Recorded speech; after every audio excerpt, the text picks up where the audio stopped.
안녕하십니까, 강한 주식입니다. 8월 5일 마감 브리핑 간단히 진행을 하도록 하겠습니다. 오늘 시장 역대급이었습니다. 저도 20년 동안 주식 시장에 있으면서 이런 식의 하락을 본 것은 처음이다라고 얘기할 정도로 뜬금도 없었고요. 이 정도 하락할 건가? 이런 생각도 들었고, 무엇보다도 오늘 외국인들이 선물 플레이 또 선물 매도를 오늘 현물 가지고 찍어 누르면서 수익 실현하는 것들을 보면서, 야, 우리 시장 파생 이쪽 시장 어떻게 해야 된다. 그렇지 않고서는 이거 나라가 망하겠다, 이런 생각이 들었습니다. 시장 한번 정리를 하고요. 오늘 투매 터졌다고 매수하신 분들도 있고, 아니면 망연히 보고만 있다가 그냥 매도도 못한 분들도 있을 텐데, 전략을 한번 세워 드리도록 하겠습니다. 또 어떤 업종 어떤 종목을 여러분들이 타겟을 잡아야 되는지까지 정리를 좀 해 드릴게요. 자, 오늘 마감 상황 보시면은 시장 처참했습니다. 코스피 시장 보시면은 상승 종목이 10종목밖에 되지가 않습니다. 하락 종목 924종목. 코스닥 시장 상승 종목 23종목, 하락 종목 1633종목입니다. 어마어마합니다. 그죠? 이런 시장 역대 최고로 많이 빠진 시장이에요. 하락 종목이 제일 많았고요.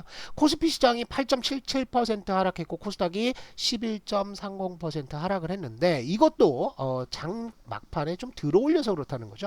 양 시장 모두 10% 이상의 급락이 나왔고, 그 다음에 코스닥 시장은 장중 13%대까지 빠졌습니다. 이건 시장이 아니라 완전히 삼촌이 저 조카하고 놀아줄 때 조카 그냥 일방적으로 그냥 괴롭히는 그런 시장이나 마찬가지였어요. 오늘 수급 종합 흐름들을 한번 보시면은 개인들이 코스피 시장에서 계속 물을 탔습니다. 이게 이제 삼성전자가 되겠고, 그 다음에 닉스, 하이닉스가 되겠고, 또 LG화학이라든지 이런 종목들이 이제 계속해서 물 탄 것 같아요. 그런데 외인들은 오늘 1조 5천억 장중에는 더 팔았습니다. 그래서 매도가 나왔고, 코스닥 시장에서는 투매가 떨어졌습니다. 이따가 이제 장중 흐름을 함께 볼 거예요. 그리고 선물은 외인들이 9,400억 정도 순매수로 끝났지만, 이게 순매수가 아니다. 이거 완전 양아치들이죠. 그죠? 그래서 우리나라는 이게 참 문제긴 한데, 왜 그런 말씀을 드리는지 이따가 설명을 드릴게요. 자, 그리고 오늘 역대급으로 개인들이 풋옵션 매수를 했습니다. 1,200억 정도 매수를 했어요. 엄청나거든요. 그러니까 제 기억으로는 2010년 이후에는 최고치가 아닌가. 코로나 때도 한 400억 정도 풋옵션 매수가 들어갔거든요. 그런데 일단 오늘 풋옵션 매수에서 개인들이 풋에서는 먹기는 좀 먹은 것 같아요. 그런데 의미가 없죠. 자, 왜 의미가 없느냐? 자, 이게 선물입니다. 자, 보시면은 외인들의 선물 플레이를 보시면, 장 초반에, 그러니까 이전에 지난주에 이미 외인들은 선물을 5조에서 6조 정도의 선물 매도 잔고를 끌고 왔다고요. 그러니까 미리 매도를 쳐놓은 거야. 그러고 나서 오늘 장 딱 시작하자마자, 자, 내렸다가 올렸다가 내렸다 올렸다 하면서 어디까지 갔습니까? 1조 이상 매도가 더 쌓인 겁니다. 그죠? 1조 이상 더 쌓여놨어. 그러니까 이 잔고가 꽉 차 있던 겁니다. 그죠? 매도 잔고 아예 진짜 꽉 찰 때까지 매도한 거예요. 그러니까 선물을 매매하는 애들도요, 얘네도 작은 규모가 있습니다. 그러니까 레버리지를 풀로 당겨도 얘네가 가지고 있을 수 있는 계약이 한계가 있다고. 거기까지 다 때린 것 같아요. 그리고 나서 뭐가 있었냐면 11시, 12시 여기부터 시작해가지고 선물을 환매하기 시작해요. 그죠? 이렇게 환매를 했다가 동시효과 들어가서요. 그러니까 막판에 쭉 당겨서 동시효과 들어가죠. 그죠? 그래서 현물 시장이 더 이상 움직이지 않을 때 확 매수가 들어오면서 지수 안 건드리고 지수 빠져 있는 상태. 그러니까 지수는 여기잖아요. 330. 그죠? 여기에서 환매를 시켰습니다. 얼마를 했냐? 자, 1조 이상 매도가 나왔다가 거의 9,400억. 그러니까 오늘 2조 원 수익 실현을 한 거예요. 2조 원어치 선물 수익 실현을 하면서 시장을 지금 눌러놨다. 그리고 코스닥 시장 같은 경우에는 어떻습니까? 코스닥은 이렇게 빠지다가 요 12시 넘어가면서부터 개인들의 매도가 좀 많아졌어요. 그런데 이거를 계속해서 누릅니다. 오늘 코스닥을 누른 것은 누구냐면 얘네 둘입니다. 투신. 그 다음에 사모펀드입니다. 사모.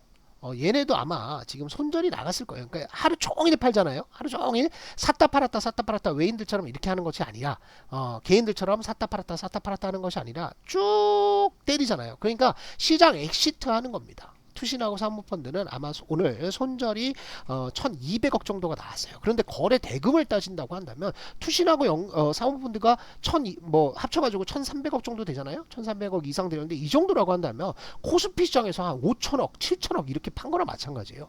굉장히 부담되는 물량을 하루 종일 내놨다. 그러다 보니 지수가 계속해서 내려가서 장중에 뭐가 걸렸습니까? 서킷이 걸렸습니다. 오늘 코스닥이 먼저 서킷 브레이크가 걸렸는데 서킷은 시장이 현물 시장이 마이너스 8% 빠지면 20분 동안 호가 접수를 받지 않습니다. 거래를 안 시킨다는 거야. 그래서 20분이 지난 다음에 10분 동안은 동시효과에 들어갑니다. 장 시작할 때 마감할 때 하는 거죠.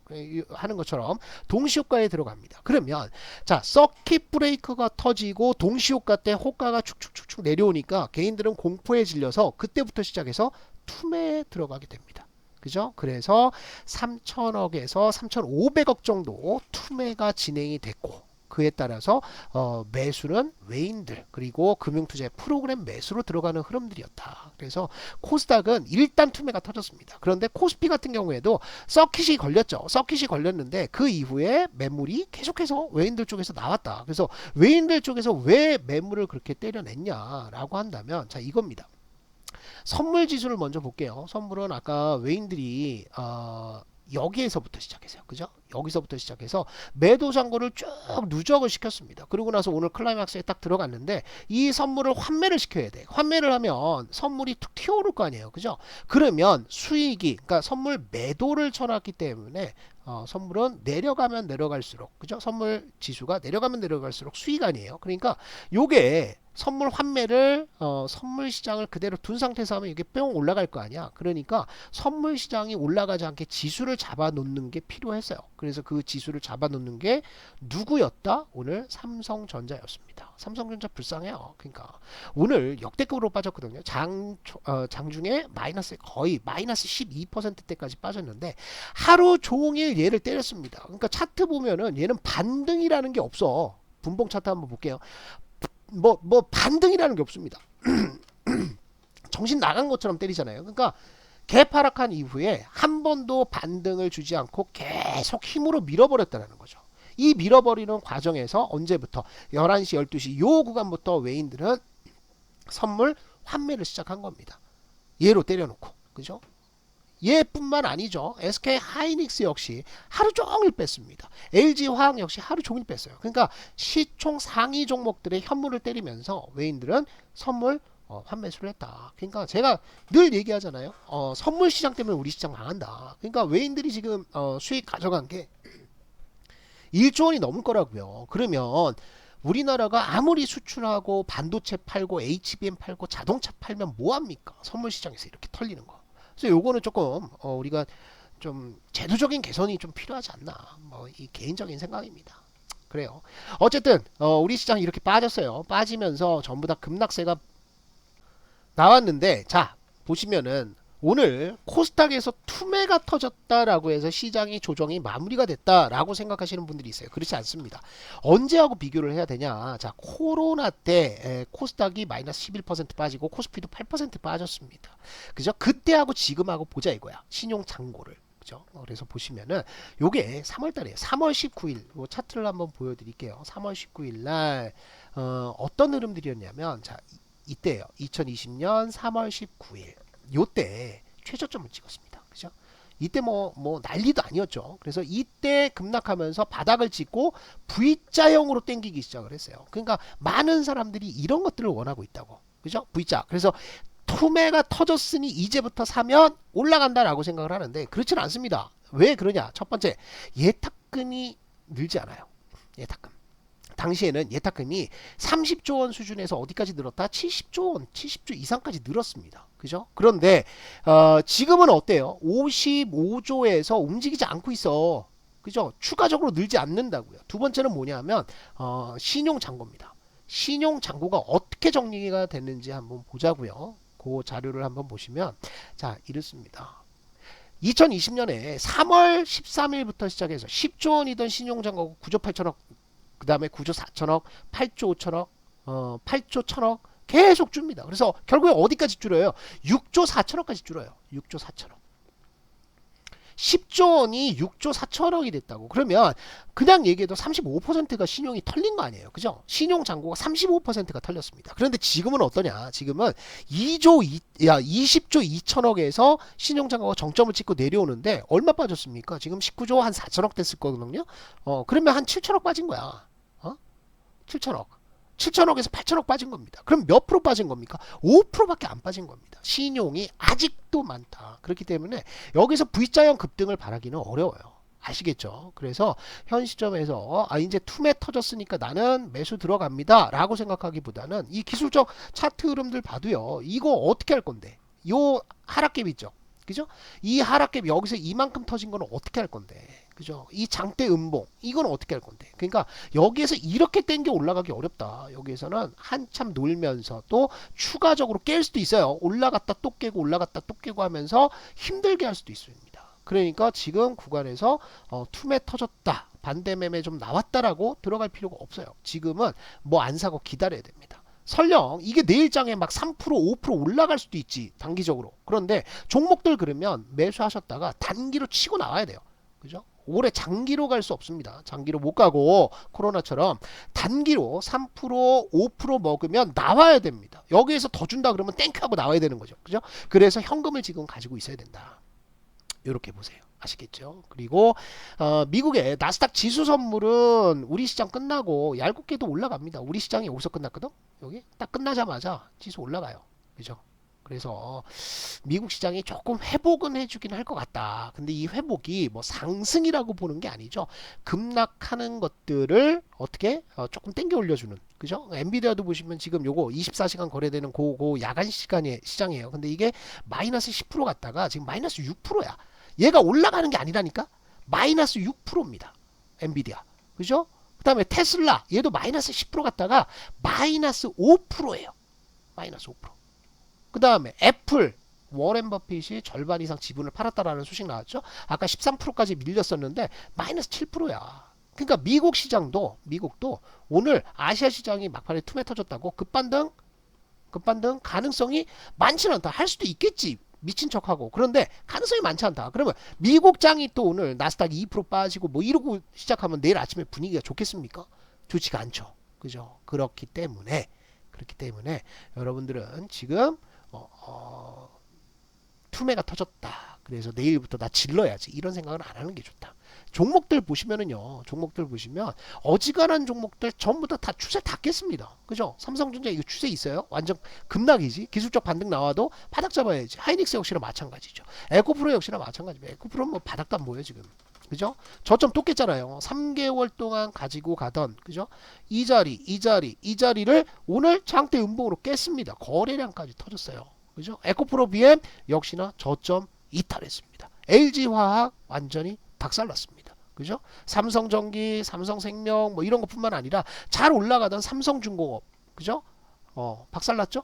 한국조선해양 21선 한 방에 뚫었습니다. 61선 근처까지 왔잖아요. 현대 미포조선 역시나 마찬가지입니다. 거의 대부분 다 망가졌어요. 기아 완전 땅 파고 있죠. 예, 파고 있죠. 그러니까 지금은 우리 시장에서 살아남은 종목들이 없다. 그죠? 그래서 제가 업종을 좀 말씀을 드리면, 업종이 되게 여러 업종들이 왔다 갔다 했습니다. 그래서 보시면 처음에 2023년에 배터리가 대장주였죠. 그죠? 배터리가 갔고, 그 다음이 반도체가 갔고요. 그죠? 반도체가 갔고, 그죠? 그 다음에 밸류업이 갔죠. 밸류업. 그 다음에 밸류업 가고 뭐 반도체하고 엎치락뒤치락 하다가 얘네가 쉬면서 뭐가 갔습니까? 조선이 갔고, 건설이 갔고, 그죠? 조선, 건설, 기계가 갔고, 이렇게 계속 순환매가 돌면서 갔어요. 바이오가 갔고, 그죠? 바이오가 갔고, 바이오. 그런데 자 보시면은 어떠냐면 배터리는 이미 바닥 파고 있습니다. 그죠? 끝났죠. 그죠? 반도체 완전 마트에 갔죠. 그죠? 그리고 밸류업 9월 달에 밸류업은 ETF가 나오기 시작할 거예요. 그런데 오늘 밸류업도 마트에 갔습니다. 조선 막 갔죠. 그죠? 건설 막 갔죠. 기계 막 갔죠. 바이오 그나마 버티고 있는 종목들이 좀 보인다. 그죠? 그래서 여러분들이 컨셉을 잡아야 되는 게, 한쪽은 많이 빠졌으니, 많이 하락했으니, 반등도 클 것이다. 상승도 클 것이다 라고 생각하는 이런 컨셉이 있을 거고, 또 하나는 버텼으니, 그죠? 상승할 것이다. 이런 컨셉이 있을 겁니다. 요거를 적절히 섞으시면 돼요. 그러니까 바이오 같은 경우에는 누가 계속 때리잖아. 그죠? 계속 매물이 나오는데 누군가는 받치고 있는다는 거야. 그러니까 바이오 쪽은 수급이 있다라는 거죠. 그래서 요런 섹터 하나. 그죠? 그 다음에 많이 빠진 애도 있어요. 그러니까 뭐 내가 기술적 차트상으로 정배열이 좀 유지가 된 거가 좋다 그러면 뭐 조선이라든지.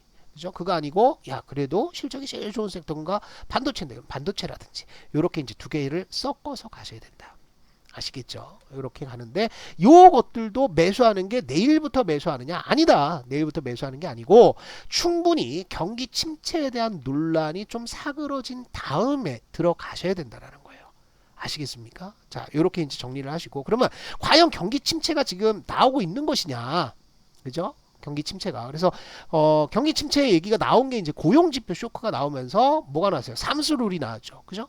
삼수룰. 그래서 이런 것들이 나오면서 시장이 밀리고 그랬었는데 우리가 과연 그러면 이 삼수룰 3의 법칙에 따라서 실업률이 최근 3개월 동안의 평균 실업률이 12개월 동안의 최저 실업률보다 0.5%가 넘어갔느냐? 그러니까 넘어갔을 때가 요때라는 거야. 요때는 다 침체가 왔다는 거죠. 그죠? 왜 침체가 왔다는 거예요. 넘어갈 때. 한 번 빼고, 여기 한 번 빼고는 11번 중에 11번 중에 10번이 침체가 왔다라는 게 삼수룰 아닙니까? 그죠? 그런데 아직까지 클라우디아 3은 경기 침체라고 얘기할 수 없다라고 얘기를 하고 있어요. 또 한 가지는 뭐냐면, 또 한 가지는 이게 사후적으로 나온다는 거지. 뭐가 사후적으로 나온다? 요 회색 음영이요. 요거 회색 음영. 요게 경기 침체예요. 침체라고 공식 선언된 겁니다. 어디에서 MBER이라고 그래서 전미 경제인 연합 뭐 여기에서 교수 5명인가 뭐 7명이 선언을 하는 거야. 그러니까 3개월 뒤가 될 수도 있고 6개월 뒤가 될 수도 있고 그 뒤에 지나고 보니까 요때는 우리 미국이 경기 침체였습니다라고 사후에 선언을 하는 거야. 그러니까 지금 삼수룰이 이렇게 올라간다고 해서 지금 경기 침체로 이렇게 회색 바가 딱 만들어지는 게 아니라는 거지. 그죠? 그래서 더 봐야 된다 이거야. 그리고 또 한 가지는 뭐냐면 실업률이 떴습니다. 그죠? 실업률이 떴어. 그래서 4.3%가 나왔어요. 4.3%. 근데 실제로 소수점으로 보면 4.25% 정도 되죠. 25%. 그래서 어찌됐든 실업자가 실업률이 늘었어. 그래서 시장에서 걱정을 하고 있는 건데 문제는 그러면 해고가 많은 것이냐? 해고가 많은 것이냐? 아니면 신규 일자리를 찾는 사람들이 많은 것이냐? 이걸 봐야 되는데 요 챌린저 해고 지수거든요. 해고 지수를 보면 해고자는 줄고 있어. 그러면 실업률은 왜 올라갔느냐? 자, 보시면은 요게 경활률이라고 얘기를 합니다. 경제활동 참가율인데 경제활동에 참가하는 사람들이 2개월 연속해서 상승했단 말이야. 그러니까 모수가 커지니까 경제활동을 안 하던 사람들 아니면 이민자들이 다시 이제 직장을 구할래요 라고 시장에 들어와 버리니까 실업률이 올라간 거 아니냐. 그래서 이건 더 두고 봐야 된다 라는 것들이 미국 경제학자들도 클라우디아 3 이 사람도 얘기를 하는 거예요. 그러면 삼수 룰에 따르면 지금 경기 침체라고 하는데 다른 지표들은 어떠냐 이걸 봐야죠. 그죠? 다른 지표들. 그래서 진짜 리세션 R의 공포가 오는 것이냐. 그러면 R이라는 건 뭐예요? 경기 침체지. 경기 침체는 재고순환 주기로 보면요. 재고순환 주기. 과잉 재고죠. 과잉 재고가 어떻게 소진되면서 나오는 게 경기 침체야. 재고를 너무 많이 쌓았어. 그래서 이거 재고를 처분을 해야 되니까 공장 돌리지 말고 일단 재고부터 내보내. 그러면서 산업 생산이 떨어지고 제조업이 떨어지고 그죠? 물동량이 줄고 이렇게 나오는 거라는 거예요. 그죠? 그러면 보면 코로나 때 어떻게 됐습니까? 코로나 때 재고가 요만큼 있었는데 요때죠. 공급망이 망가지면서 있던 재고 없던 재고 막 10년 전 재고까지 다 갖다 썼어. 그러고 나서 재고를 안 되겠다. 장사를 못하니까 재고 일단 넉넉히 갖고 있어봐 라고 해갖고 재고를 이만큼 채운 거 아니야. 이게 언제입니까? 2022년이야. 2022년. 그러니까 이때 재고가 고점을 쳤고 그 이후에 재고를 소진하는 과정에서 뭐가 나왔어요? 2022년 경기 침체가 나온 거 아니야. 인플레이션 나오니까 금리 인상 나왔고 그러면서 지수가 박살이 난 거 아닙니까? 지수 박살 난 거 보세요. 나스닥이 이렇게 빠졌잖아. 그죠? 박살이 났어. 그러면 재고 수준을 보면 재고가 고점을 치고 내려와서 여기까지 내려왔습니다. 그리고 나서 지금 살짝 올라가고 있는 것이 재고가 이제 부족하니까 재고를 좀 채워라 라는 사이클에 들어가 있습니다. 그러면 재고 소진이 거의 끝났어. 끝. 그 다음에 재고를 다시 쌓는 리스타킹 작업들이 나오는데 거기에서 침체가 나온다? 그렇게 보기는 어렵다라는 거죠. 그죠? 그래서 우리는 좀 더 두고 봐야 된다. 요거 이제 제가 우리 회원님들께 따로 이제 강의를 좀 해드렸던 자료를 잠깐 설명드리면 산업생산입니다. 산업생산. 아까 재고 주기에 따라서 산업생산이 왔다 갔다 한다고 그랬잖아. 그죠? 산업생산이. 그러면 산업생산이 코로나 때 산업생산이 박살났어. 왜? 공급망이 망가졌으니까. 그러니까 공급망이 회복되자마자 무지하게 물건을 찍었다고요. 그런데 어떻게 됐어요? 재고가 고점 치고 내려오면서 야 재고 소진해 그러니까 요렇게 됐다고. 산업 생산이 줄었어. 그러다가 이제 올라가고 있는 상황이야. 이걸 침체라고 볼 수 있을까? 그죠? 그죠? 그 다음에 요거는 미국의 경기 선행지수입니다. 경기 선행지수 올라갑니다. 선행지수. 선행지수. 경기보다 먼저 움직이는 지수들이라는 거죠. 동행지수, 후행지수가 있는데 경기 선행지수가 올라가고 있어. 이런 과정에서 경기 침체를 쉽게 얘기할 수 있느냐. 요건 이제 생각을 해봐야 된다.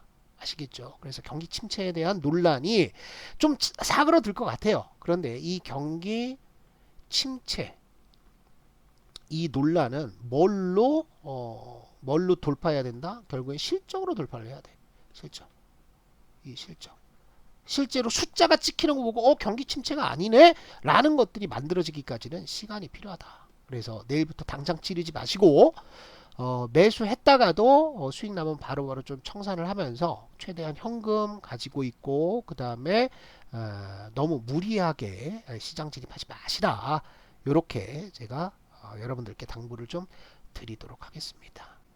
자 그리고 제가 이제 때가 때이니만큼 여러분들 많이 힘들어 하셔서 이제 영상으로 여러분들 함께 할 겁니다.